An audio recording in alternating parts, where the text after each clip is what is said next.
I'm Christine Stavropoulos. Κι εγώ, ο Νίκος Σαμίδης. Maybe you were born in Athens. Or maybe you're Yawers. Ίσως μεγάλωσες μιλώντας σου ελληνικά. Ή ίσως είσαι το ξαδελφάκι που φεύγει για Ντουμπάι για δουλειά για 1 χρόνο μόνο. Wherever you are in the world, if Greece lives in your heart.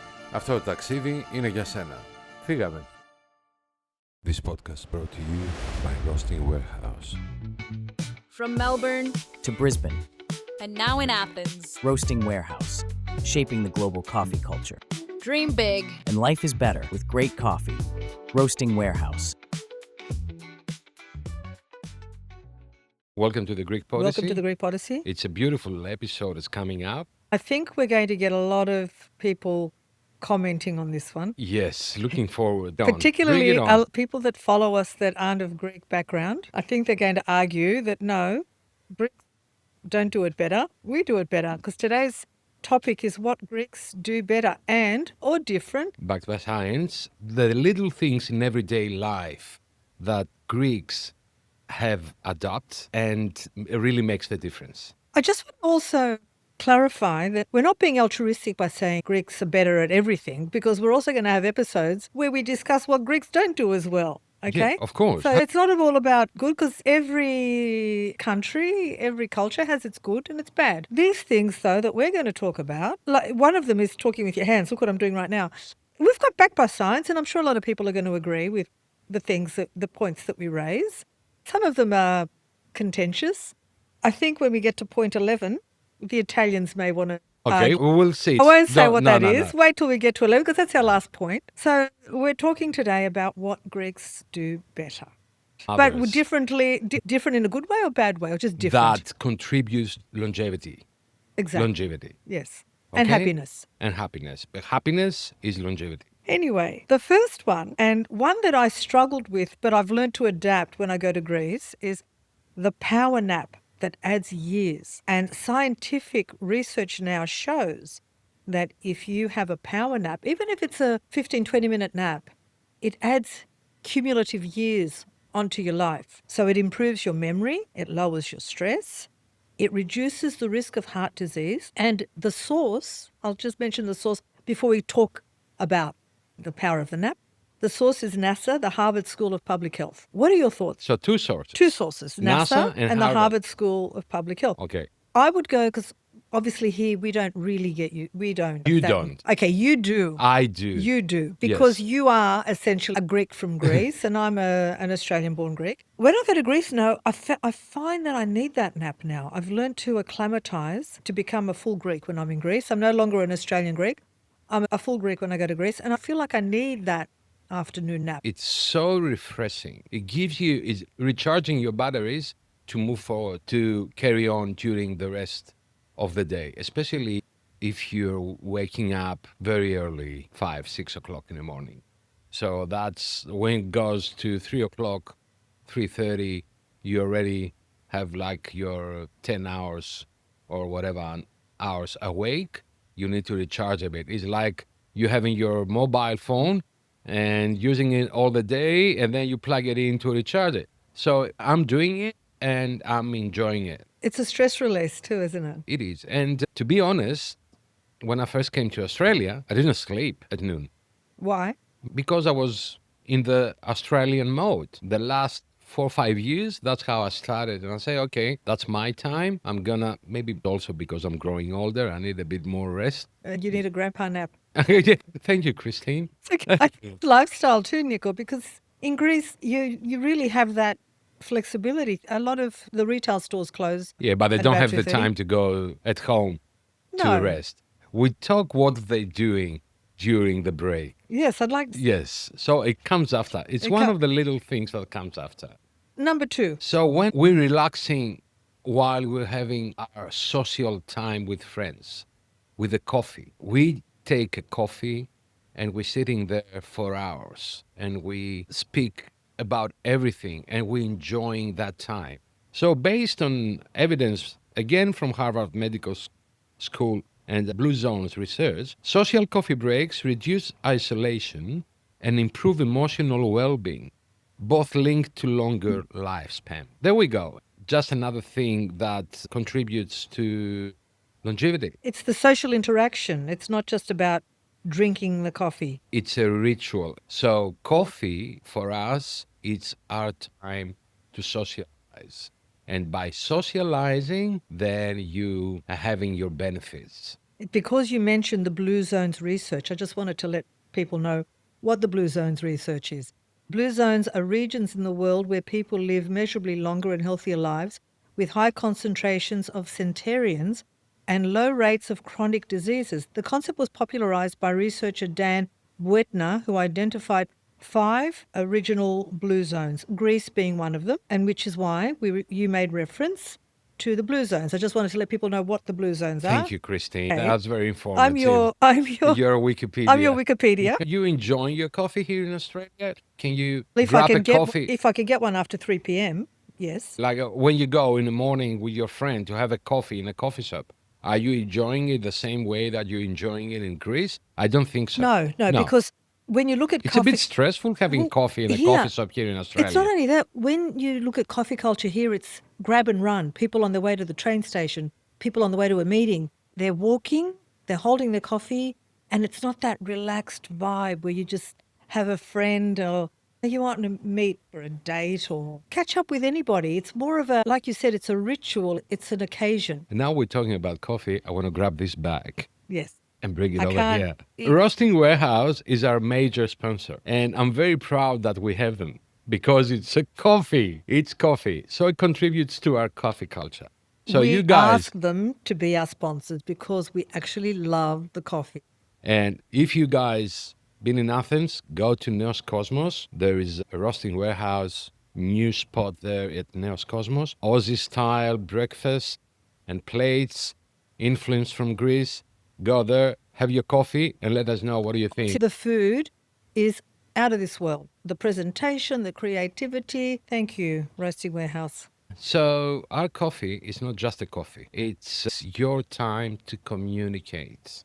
Yes. So it contributes. It is. It's very much to communicate because you'll go to a cafe, you'll get a little, even an espresso, and in Greece they can sit on that espresso for a couple of hours. Yeah. You will not get that here. Let's go to the next one. Next one, which is what I do all the time, talking with your hands.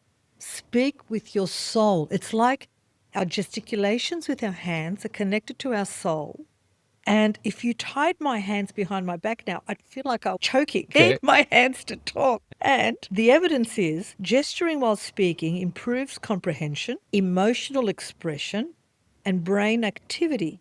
And the source is Psychological Science and Golden Meadow et al. It really, let me just, it's not just a Greek thing. Let me say, when you look at Donald Trump talk now, all he does, he uses this. I'm not saying this the political political- movement. Like we and Italians, we're doing it. I mean, Italians, they do the Italians and the Italians. Greeks, they're using their hands to communicate. Well, with our Italian brothers and sisters, like we said, We have the very famous muzza, which is the muzza. It's it's not I think actually a high five. It's using 5 hands, 5 fingers, but it's not a high five. you use and your if you hands to use them, communicate. But there are different. Yes. when you use that, you can say it nare. You can say it in a nice way, or you can say it in a nare. No. There is only one way. It's nah. Yeah, but when someone does something silly, you can say it with Yeah, parta. in a loving way, and not that's In a funny way. in a funny way. In a friendly way. Yes. Of course. There's a lot of that. Do you want to eat? And you do this. When you say to someone, do you want to eat? You do that. We have this. Ask me. There's no fuss. There's a fuss. In We have Greece, this. But to see these gesticulations, you'll have to watch the YouTube on our YouTube channel, The Greek Podyssey, because it's worth seeing. Greeks can have a whole conversation without actually saying a word, like you did. So then that's my favorite topic. I didn't know why it was beneficial, but it is. So it's when a yaya goes to the open market to buy tomatoes, for example. You see that he's going there, taking the tomatoes, looking at it, smell it, one by one. She's connecting with it. Yes. Yes, she is. Yes, correct. She smells. She said, "This is good. Yeah, it's good. Put it in the bag." So that's I would say the picking grocery or friendly haggling. What's the Haggling. Haggling. Haggling, yes, Yeah. yes. So the evidence is conversing with local vendors and navigating markets boosts cognitive health and social engagement. The haggling, it's the thrill of the win, even if it's 50 cents. Yes. Doesn't matter. Yes. It's not about you want to pay less for that. It's the satisfaction that you are able to negotiate a cheaper price. Is that, or is the other part? I'm smarter than you. Your prices are overpriced, and I'll cut down to the way that should be. Maybe that. I feel like it's the thrill of the win. I won. I Yeah. won. I haggled and I won. But it boosts cognitive health when you're in touch with what you're doing. You could go to a supermarket and mindlessly just put groceries in your trolley, go and pay. But when you're touching it and you're smelling it and you're feeling it with your hand and you're discussing it with the vendor, you're connected to nature, you're connected to what you're buying, and you're conversing with the person that you're buying it from. So even that becomes an experience. I think the experience of cooking coming from the shopping first. That's the first step. It is. When you shop with love, the ingredients that you're gonna cook, the food is That's a good fantastic. point, because the experience starts from the shopping before it even gets to the kitchen. You see all the famous chefs, they're Exactly. buying their own food. They're going to choose the right fish, the right meat, the right vegetables. Yes. And I don't know if they bargain, but Yeah. yeah, that's another. So yes, that's a very typical thing that Greeks do. So they're going to the markets, not the supermarkets, of course. They're going to the markets, to the open markets, or The whatever. open markets are the best. When I'm in Greece, I'd rather wait for the lake here. It gives me a buzz. I see rows and rows, and I love the audio aspect of it. When you've got that vendor selling oranges and the one down there selling oranges, and he's trying to get you to buy his, they're trying to entice you to come over to theirs. And they go, you're tasting, they said, taste this. It is a sensory experience. It's not just a shopping experience. And I think all these things where you connect, you're cognitive connected, you're emotionally connected, you're socially connected. I even had someone when I was shopping at the lake here, and I like to do lives when I'm in Greece and I go to the lake here. I love nothing more, and people that follow me love the lives that I do from the lake here. Are you doing lives from Laiki Yes, I love in it. Greece? I love it. And I'm doing a live, right?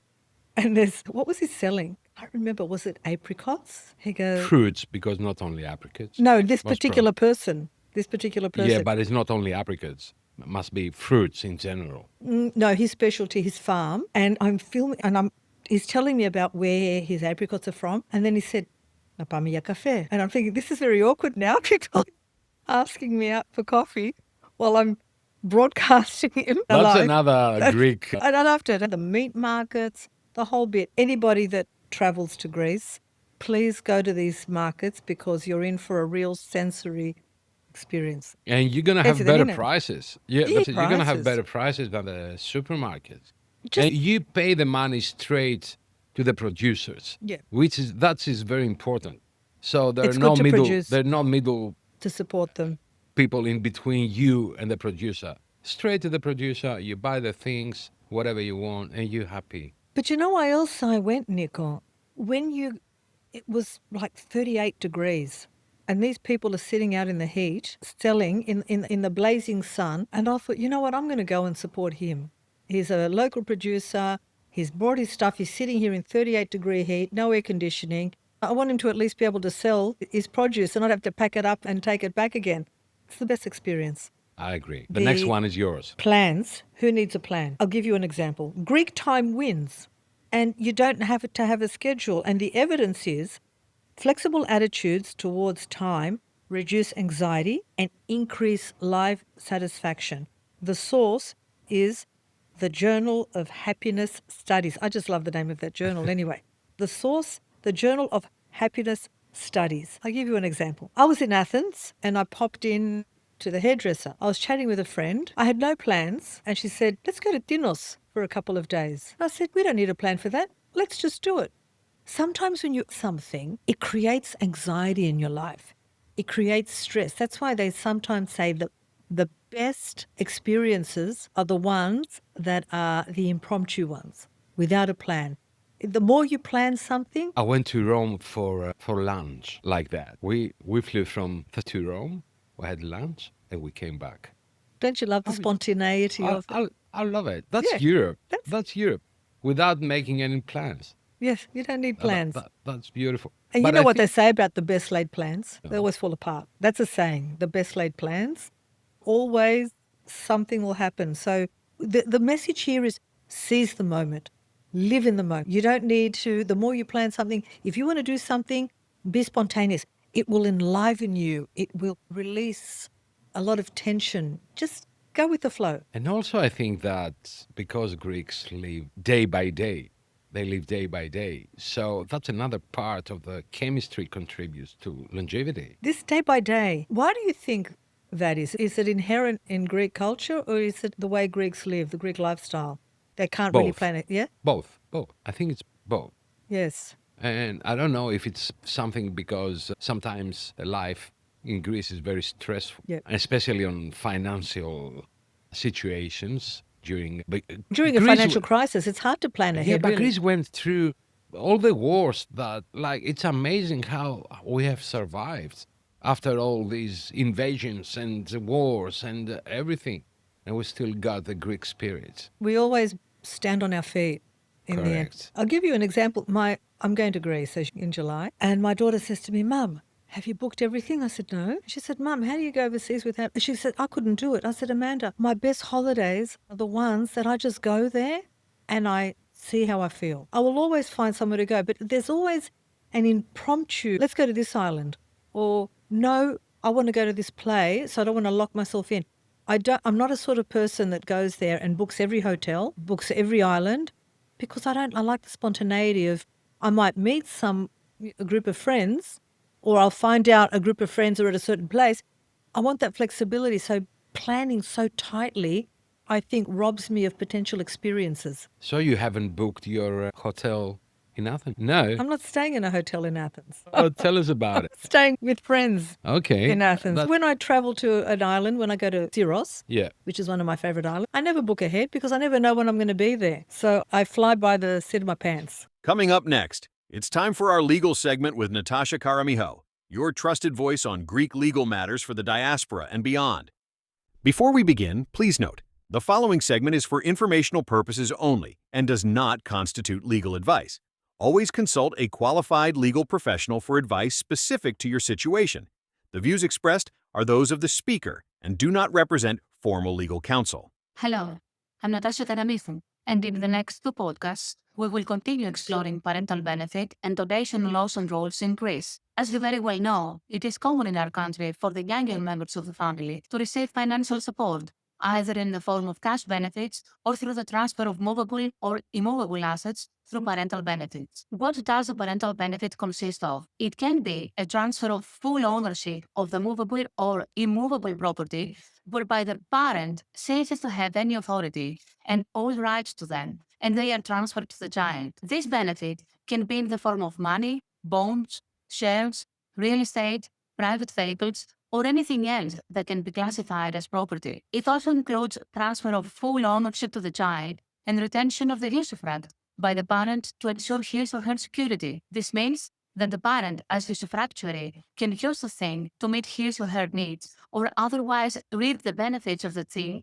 such as by entering into a lease agreement and collecting the rent. If one of the parents owns the property, he or she can retain the usufruct for himself, herself, and for his or her spouse after the death of the first one, donation in death, through the same contract. The parent cannot, however, transfer the property. On the other hand, the child acquires the ownership, but this ownership lacks the above-mentioned powers, which are now held and exercised only by the usufructuary. How is parental benefit established? Parental benefit is established by a contract, a notarial deed, between the parent and the child, and in this case, the child is obliged to nothing in return. Moreover, the parental benefit cannot be established unilaterally or by will. What is the tax for a parental benefit? Under the provisions of 21, the tax-free amount of donations and parental benefits of assets and tax has been increased to 800,000 euros for the beneficiaries, as for example spouses, persons who have entered into a civil partnership, children, grandchildren, and parents. The old tax scale applies to donations between the other beneficiaries categories and third parties, and the same applies to inheritance. After the law amendment, monetary parental benefits and donations up to the amount of 800,000 euros between the aforementioned relatives will be tax-free. The increase in the tax-free amount of the donation parental benefit from 150,000 to 800,000 euros has prompted more citizens to transfer their property. Thus, today, the parental benefit tax is zero for property up to 800,000 euros. If the amount is higher, the parental benefit tax is lower than in the past.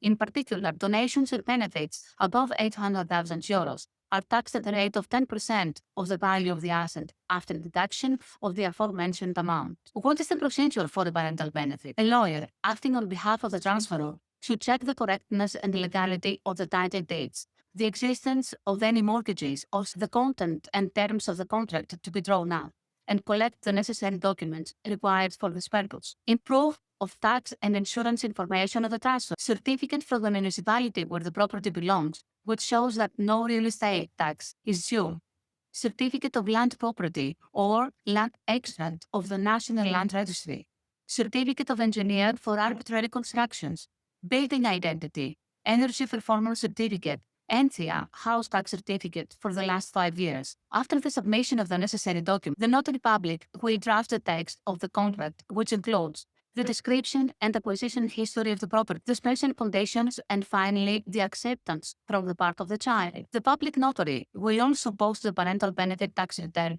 on the fiscal authority's website. The process is completed with the signing of the contract by the parties and the registration of the deed at the relevant land registry. Can we revoke the parental benefits? Parental benefits can be revoked under specific conditions and certain procedures that must be followed. Usually, cancellation is only possible in cases of serious reasons, such as recipient's ingratitude or defects in the donor's will when the contract was drawn up. For example, if the child has shown improper behavior towards a parent, such as gross antisocial behavior, violation of moral standards, or neglect him or her when the parent is in need. On the other hand, the same son is at the time of the transfer lacked the necessary mental capacity or his or her will was impaired due to mental disorders or deception. The cancellation procedure is a court procedure.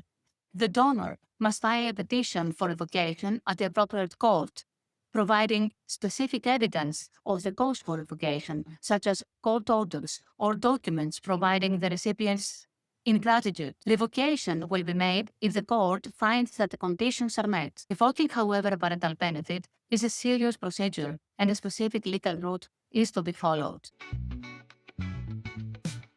First international location marks the debut of Roasting Warehouse outside Australia, a major global expansion milestone.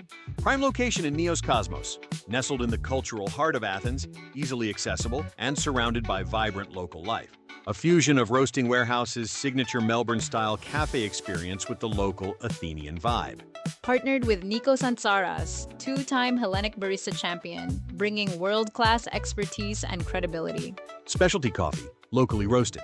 High-quality beans roasted with precision and passion, offering a rotating menu of single origins and blends. Curated food menu, Australian-inspired brunch, fresh pastries, and seasonal dishes tailored for the Greek palate.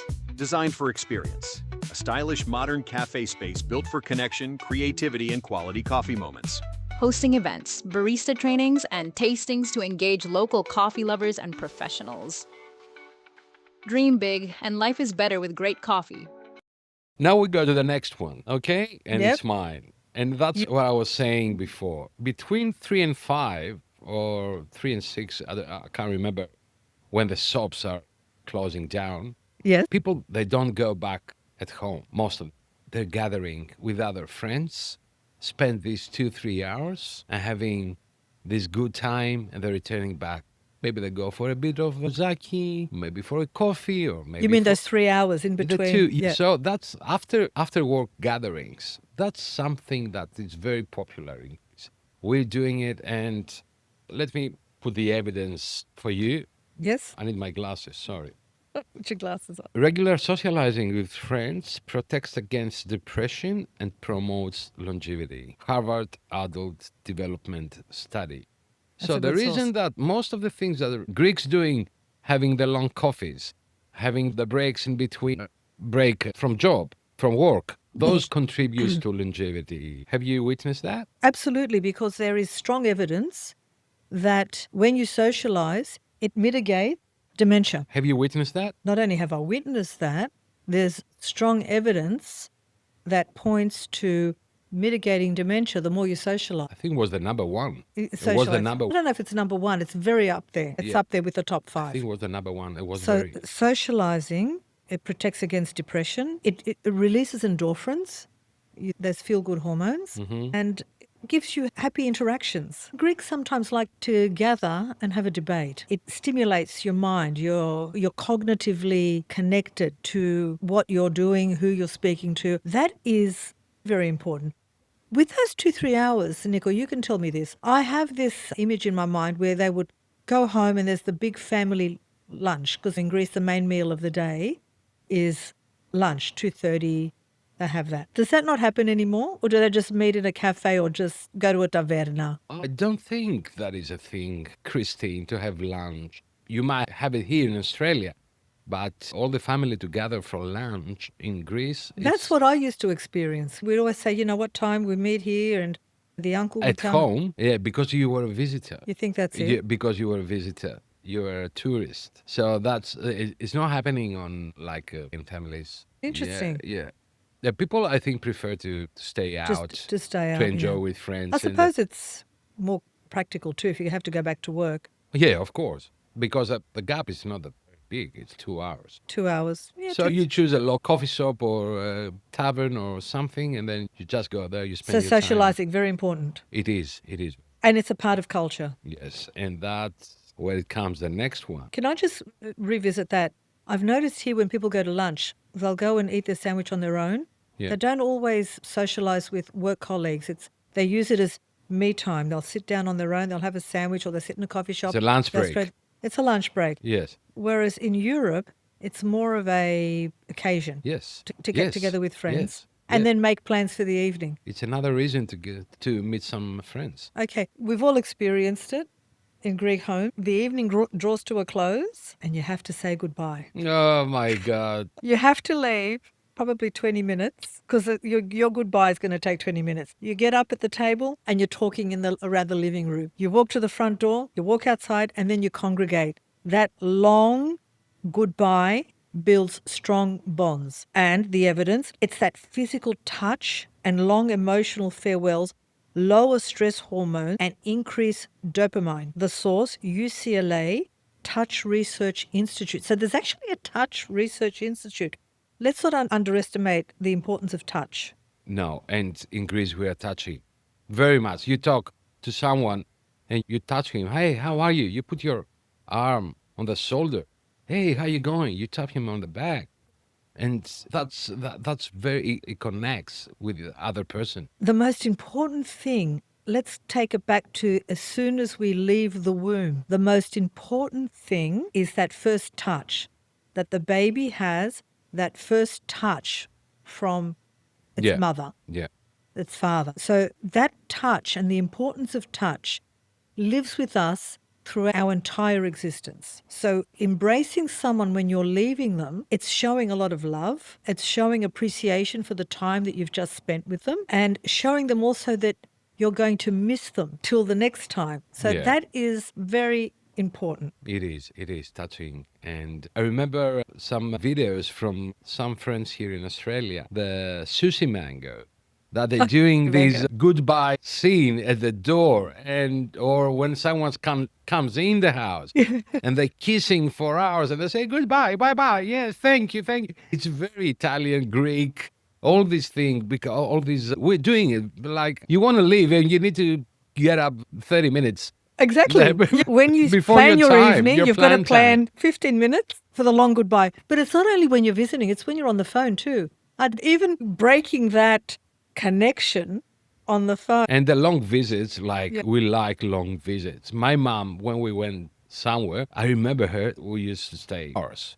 And of course, the worst farewell, the worst goodbye is when you're visiting loved ones overseas and you're at the airport. That goodbye, it's you hang on for dear life.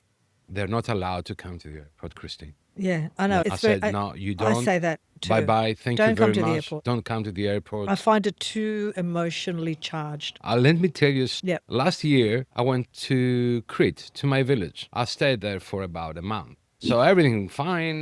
The last day, I had my car, my rental, and packed everything, put it in the booth. And I said, Mom, okay, it's time to go. Of course, she was crying a week ago in advance. By the time that I was getting into the car and put the keys to start up the car, about 6, 7 friends and neighbors were around the car crying. And I couldn't Right. leave. I said, I can't leave. Why are you doing that? Stop crying. And everyone was crying because I was leaving. And I said, I'll be back in 2 years. Come on, relax. Yeah. Yeah, but the whole village was. I know, it's very hard. When my beautiful grandfather was still alive, I loved spending time with my grandparents. Let me get that straight off the bat. For me, when my grandparents were alive, when I'd go to Greece, it wasn't about going to islands, go to the beaches. It was about spending every moment that I could with them. I loved them so dearly. They meant so much to me. And I'd look at my grandfather the day I'd arrive, and he'd look really sad. And I said, why? What's wrong? And he goes, I'm thinking about when you leave. And I say, but I've only just arrived. That's but what my mom said. I could feel that pain in him, particularly as he was getting older, because they don't know, am I going to see you again? Is this the last time? And the older one becomes, the more precious those moments and the more heartfelt those goodbyes are, and why they're very important to hang on to and cherish them. Okay, the next one, Nico, we could both talk about because we both love to eat. Eating like a Greek, the secret to longevity. The evidence, which is documented worldwide, the Mediterranean diet lowers the risk of heart disease, cancer, and dementia, and extends lifespan. The source, New England Journal of Medicine Blue Zones. With Blue Zones, we knew we spoke about before. The Mediterranean diet, what does it entail? Fresh vegetables. Fresh products. Clean eating. It's fish, a lot of vegetables like beans and this and produce, sardines, and it's that experience. I don't think it's just the diet is very important, but sitting in again by the seaside and enjoying the fresh life that comes from the sea. It's just an experience in itself. Olives, olive oil. Who denies, because it's olive oil now is backed by science. There's been a lot of research done on the phenols, I think that's what they're called, the health-giving benefits of olive oil. Olive oil is one of the best fats that you can have. Olive oil and eggs and avocado. These 3 ones are the best fats you can consume and to be beneficial, really beneficial for you. Brain And health. especially the good quality of olive oil. And when we're talking about Mediterranean cuisine, we're not talking about only of the way they're cooking the dishes, but it's also about the quality of the product. Quality is What always you important. use, what you use to have your salads. We are very blessed in Greece. We have all these variety of different vegetables and herbs. For example, in Crete, there are 700 different herbs because Crete has influence from Africa. The seeds travel from Africa. They travel like from the rest of Greece down to Crete. Crete, when you're walking on the streets of Crete, the villages, you can smell all these herbs. I It's- love it. You can smell oregano. Let's not forget our friends from Spain, our friends from Italy. We're all united in this Mediterranean diet. But one of the beautiful things about being on those villages is the thyme that covers the mountains, the fresh smell of oregano. I never have to buy herbs when I'm in Greece because you're walking down the street and you think, oh, course. here's some rosemary, Yeah. here's some oregano, Yes. here's some basil. It's everywhere. Organic. Organic, it is. 100%. 100%. That's why eating like a Greek can contribute to longevity. Absolutely. One is Yours. a kiss on the cheek.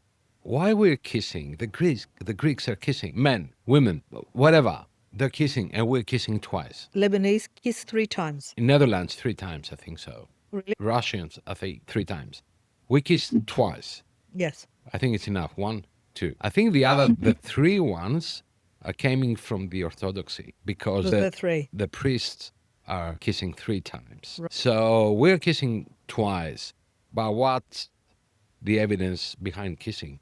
Hugging and kissing raise oxytocin, reduce cortisol, lower blood pressure, and boost immunity. Source: Psychosomatic Medicine UNC study. Cortisol. When we have a buildup of cortisol, it causes us to have belly fat, results in fat on your organs and strain on your heart. So to think that a kiss on the cheek, Cardiovascular. yes, it is another, it's what we said earlier about touching. Yes. Touching. And here when you kiss someone, because obviously people kiss here as well, once on the cheek. But have you ever been in a situation where you Yes. kiss someone No, what you and you gotta kiss them once and they move away, but you're going in, they you're say, going oh, in. yeah, you're Greek. You're Greek. Yeah, you kiss It's twice. like, come here, where do you think you're going? You need to. So you kiss once, they move away, you're going for the kill for the second side, and it's just what we Yeah, do. But imagine in Greece, it's not seen as unusual to see men kiss each other. When they meet up, they'll kiss each other hello. That's another, like a cultural thing you would never see Here in Australia, they're not doing it. No, you wouldn't. It's not a You know custom. about, I'm walking with my wife somewhere, and they start kissing my wife. Yeah. And I say, why? What's happening? Why are you kissing only my wife? That's offending. It's a cultural thing. It's You just- offending. you just Like, you don't can't do kiss it. my wife if you not kiss me. Men If you will want to hug kiss and my kiss. wife, you have to go first Through through him. me, and then you go to my wife. Greeks like to kiss. You talk about the yayadas as well. When they grab their grandkids, it's about the kiss. You go in for that big, and not 1, 2, 3. So kissing is a very European thing, particularly Mediterranean. Yes, Yes. it is. It is. Keep kissing. We Keep said it kissing away. twice. It is. It is. So, do you reckon the last one should be mine? I think it's yours, Christine. Yeah. Really? Yeah, just knock it out. Okay, should I put a disclaimer on this one? Not necessarily. Okay.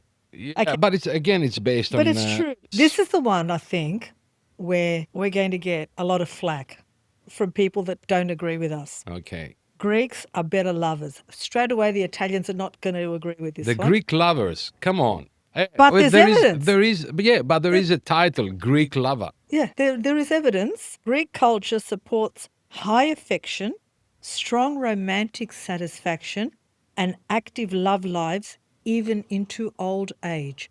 The source, Kinsey Institute, Blue Zones, Ikaria, and the Journal of Sexual Medicine. So let's talk about the importance of an active love life that contributes into old age. Longevity. The Italians will say, no, the Italians are the better lovers, but here we are. Okay. And what We constitutes... talk about Greeks because we are the Greek Podyssey. Yes. Okay? If you guys want to talk about Italians, you can make the Italian Podyssey. Okay? But here is the Greek Podyssey. No, and they we're can't gonna say talk Podyssey about- because that's a Greek word. Yes, correct. Okay. So I can say something else. But do you think that the Greek lover exists? Are you asking me from a... From your experience? I won't comment from my experience, but by legend has it. And looking at a lot of the films, they say a lot of reality goes into films, into old age. A lot of people in Greece are quite sexually active well into their old age, particularly in some of the blue zones. And you can join the two together. A blue zone, sexual activity, and that it keeps passion. It keeps you young. It keeps you connected. It's very important, and Greeks tend to be proficient in that. Yeah. Okay. You know, What? I think that Viagra, or the blue pill, as we said in Greece, Yes. is very popular in Greece at the older ages. Oh, so really? people, they want they to want- continue their practices. The blue zone, blue pill. Yeah, the Blue two. I zone. can see the connection there. So, dear friends, Italians, don't take it personally, okay? We're talking about Greeks now. You're welcome to come onto the Greek Podyssey and have this And we discussion to with us. discuss this. We can and have a you debate. Yeah, well, we love you. We love you. We love you. We love our Italians. We love everybody. Yeah, of course. We love everybody. we're very But we're Italians. giving the Greek perspective because we Yeah. are the Greek Podyssey after all. And Exactly. this is what exactly. we do. So those are the things that Greeks do better or do different that contributes to the longevity. Yes. And based on evidence again, Greece is being on the top 5 countries that the expectancies of life goes beyond 82 years. You're making me panic now because I live here and I don't live in Greece. So Australia is on the top 5 as well. We have a very good, clean diet, essentially. We're a country that tries to mitigate processed food. We're very health conscious. Look, I think it starts from children in their lunch boxes. Okay, let me catch you. Yeah, here, you're gonna because disagree? I've seen on the kindergarten lunch boxes from the famous Golden Arches. yes Really? golden arches bringing to the school for lunchbox. Yeah, It's ridiculous. that's insane. That's ridiculous. You don't see that in Greece. No, absolutely not. No. We were begging to buy fast foods. In those fast food places, I tend to see tourists when I'm in Greece. Yeah. And there's Kentucky and there's McDonald's. They tend to be populated more by tourists than the locals. Yes, correct. Correct. That's true. They're not very popular. We have goodies. The Greek version. Yeah. of Which fast is food. not what they used to be, the good days of Yes. it. So, Before we finish the podcast, let's remind people that we do have a 5-minute segment every week with Natasha. Please send us in your questions. of course, they're listening of Natasha Yes. before. Yes. So- But every week, send in some questions so she can answer whatever difficulty you're having. And of course, take it as general advice. It's not legal advice. Legal advice will come when you contact her. Please contact us through any of our platforms and we'll give you Natasha's details. Correct.